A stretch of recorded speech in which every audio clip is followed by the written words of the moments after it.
Welcome to the Unit 1 review. You've worked through all 7 chapters. Now it's time to pull it all together and prove you've got it. First, we'll do a fast, high-yield recap of the whole unit. The 2 key concepts, the big storyline, the must-know terms, and your best memory tricks.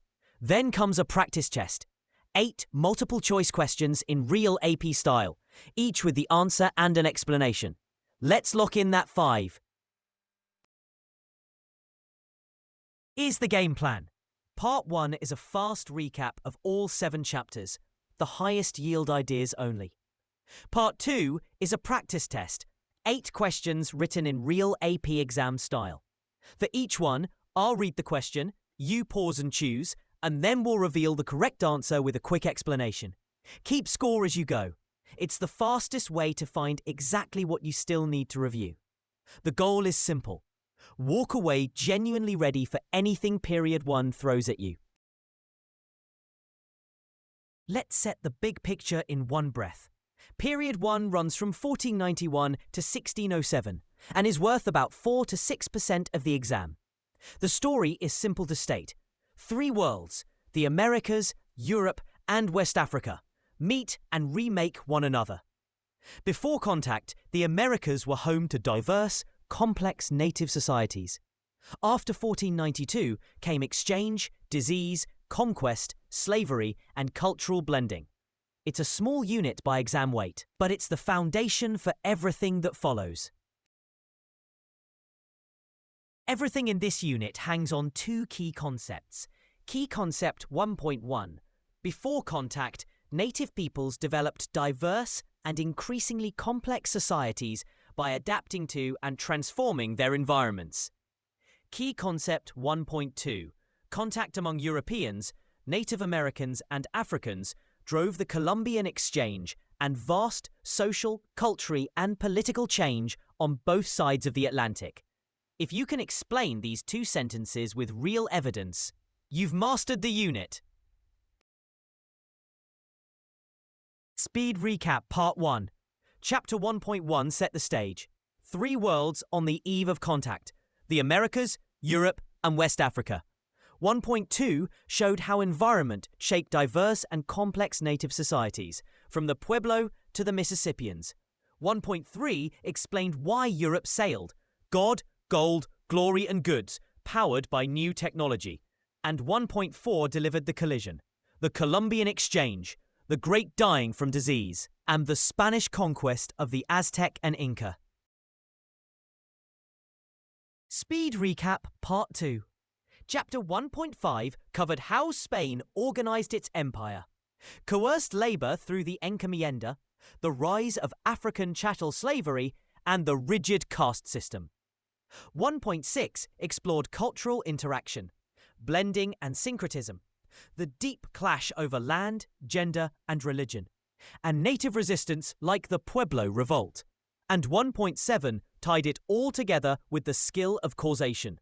Put them together and you get a new, unequal, deeply intertwined Atlantic world. Here's the whole period on one diagram, your single most useful review image. On the left, the causes that pushed Europe across the Atlantic. Motives, the closing of the Asia route in 1453, new navigation technology, and rival nation-states. All of it feeds into the hub, Transatlantic contact, beginning in 1492. And outflow the effects, the Columbian exchange, the Great Dying, the Spanish Empire, and slavery, and a world of racial caste and cultural blending. If you can rebuild this from memory, you can write the unit's essays. Now the vocabulary that shows up again and again, the Columbian exchange, the 2-way transfer of plants, animals, people, and disease after 1492.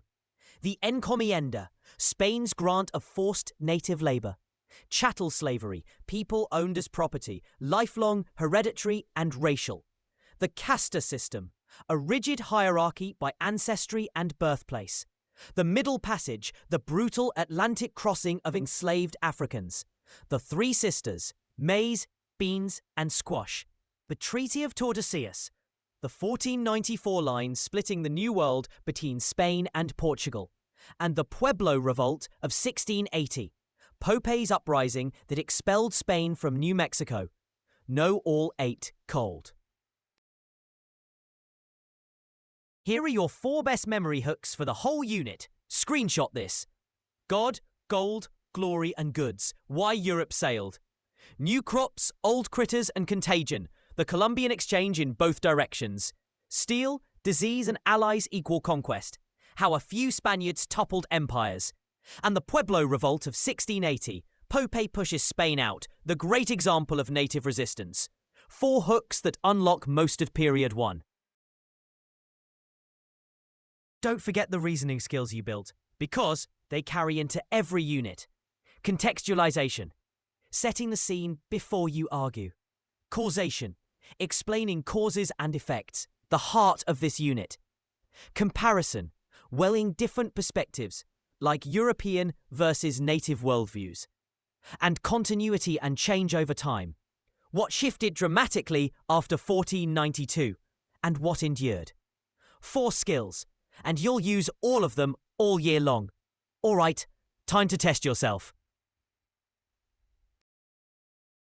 Here we go, the practice test. 8 questions in real AP exam style. For each one, I'll read the question and the 4 options. Then you pause the video and lock in your answer before I reveal it. Be honest, keep score, and let's see how ready you are. Question 1 is up next. Question 1. Before European contact, the rise of permanent farming villages in the American Southwest was most directly made possible by A. The domestication of large herd animals. B. The spread of maize cultivation from Mesoamerica. C. Extensive trade with Pacific Northwest peoples. D. The arrival of the horse. Pause now and choose your answer. The correct answer is B. The spread of maize cultivation from Mesoamerica. Maize spread north from present-day Mexico, creating food surpluses that allowed peoples like the Pueblo to settle in permanent villages. There were no large herd animals or horses in the Americas before the Columbian exchange. That's from Chapter 1.2. Question 2. Which best explains why some Pacific Northwest peoples built large permanent settlements without farming? A. They imported food from Mesoamerican empires. B.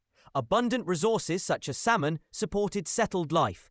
C. The Spanish introduced new farming techniques. D. They depended on the horse for hunting. Pause now and choose your answer. The correct answer is B. Abundant resources such as salmon supported settled life. In resource-rich environments, plentiful food like salmon, fish and game allowed permanent villages even without agriculture. A key example of environment shaping society. That's from Chapter 1.2. Question 3. European exploration was driven by God, gold and glory. Which development most directly enabled Europeans to act on these motives by the late 1400s? A. The invention of the steam engine. B. Advances in navigation such as the caravel and astrolabe. C. The establishment of the Encomienda system. D. The discovery of gold in California. Pause now and choose your answer. The correct answer is B. Advances in navigation such as the caravel and astrolabe. Motives alone weren't enough. New maritime technology, the caravel, compass and astrolabe, made long ocean voyages possible. The steam engine and the California gold rush came centuries later. That's from Chapter 1.3. Question 4. The Ottoman capture of Constantinople in 1453 contributed to European exploration primarily by A. Opening new overland routes to Asia. B. Making overland trade with Asia harder and costlier, spurring a search for sea routes. C. Ending the Reconquista in Spain. D. introducing the printing press to Europe? Pause now and choose your answer. The correct answer is B. Making overland trade with Asia harder and costlier, spurring a search for sea routes. With the overland route to Asia disrupted and controlled by middlemen, Europeans were pushed to find a sea route, a key trigger for exploration. That's from Chapter 1.3. Question 5. Which was the most significant demographic effect of the Columbian exchange in the Americas? A. A rapid increase in the Native American population. B. The catastrophic decline of native populations from disease. C. Mass European migration to the Pacific Northwest. D. The immediate end of the Atlantic slave trade. Pause now and choose your answer. The correct answer is B. The catastrophic decline of native populations from disease. Old World diseases like smallpox, to which native peoples had no immunity, killed up to 90% of some populations. The Great Dying, the single most consequential effect of contact. That's from Chapter 1.4. Question 6. Spanish conquistadors such as Cortés and Pizarro were able to defeat large native empires, largely because of A. Overwhelming numerical superiority. B. A combination of steel weapons, disease, and alliances with rival native groups. C. Naval blockades of inland capital cities. D. Military support from the English crown. Pause now and choose your answer. The correct answer is B. A combination of steel weapons, disease, and alliances with rival native groups. A few hundred Spaniards beat empires of millions through steel and horses, devastating epidemics, and alliances with peoples who resented Aztec and Inca rule, plus internal division. That's from Chapter 1.4. Question 7. The shift from the Encomienda toward enslaved African labor in Spanish America was primarily a response to A. A decline in demand for cash crops, B. The collapse of the native population and protests against native enslavement, C. The abolition of slavery within Africa, D. The Pueblo Revolt of 1680. Pause now and choose your answer. The correct answer is B. The collapse of the native population and protests against native enslavement. As native populations collapsed from disease and abuse, and reformers like Las Casas protested their enslavement, the Spanish turned increasingly to the transatlantic trade in enslaved Africans. That's from Chapter 1.5. Question 8. A major source of conflict between Europeans and Native Americans came from their differing views of A. The nutritional value of maize. B. Land, private property versus communal use. C. The usefulness of the printing press. D. The role of the horse in farming. Pause now and choose your answer. The correct answer is B. Land, private property versus communal use. Europeans saw land as private property to own and sell. Many native peoples saw it as communal, used and shared. This clash over land drove conflict throughout American history. That's from Chapter 1.6. So, how did you do? Here's a simple guide. 7 or 8 correct, you've mastered Unit 1. Move on with confidence. 5 or 6, solid.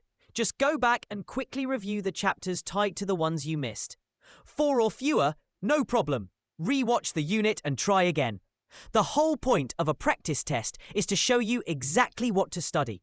So use your score as a map and target your review. And that is a wrap on Unit 1. Every chapter, both key concepts and a full practice test. Seriously, fantastic work. Next we begin Unit 2, the English colonies, from 1607 to 1754. Jamestown, Plymouth, the 13 colonies, and the birth of a new society. Subscribe so you don't miss the start of Unit 2, and I'll see you there on your way to a 5.